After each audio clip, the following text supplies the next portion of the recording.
दिवाळी आधी शेतकऱ्यांना मदत देण्यास सुरुवात. राज्य सरकारकडून काही जिल्ह्यात 480 कोटी रुपये वाटपास मंजुरी. कृषी यांत्रिकीकरण योजनेसाठी 32 लाख लाभार्थ्यांची निवड. अतिवृष्टीतून सावरण्यासाठी शेतकऱ्यांना दिलासा. योजनेतून विक्रमी शेतकऱ्यांना लाभ दिला जाणार. कृषी मंत्री भरणेंची माहिती. नागपूर जिल्ह्यामध्ये 87,169 हेक्टरवरील पिकांचं नुकसान. लवकरच मदतीचे पैसे शेतकऱ्यांच्या खात्यात जमा होणार. संत्रा, मोसंबी, सोयाबीन आणि कापूस पिकाला सर्वाधिक फटका.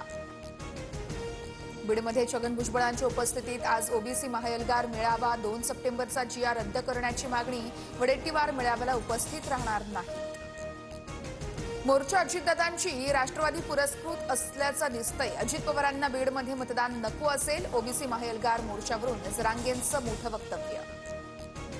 बीडमधील ओबीसी महाएल्गार सभेला येणाऱ्या वाहनांना टोलमाफी करा. धनंजय मुंडेंचं राष्ट्रीय महामार्ग प्राधिकरणाला पत्र. तर मराठवाड्याच्या विविध भागातून मोठ्या संख्येनं लोक बीडमध्ये येणार.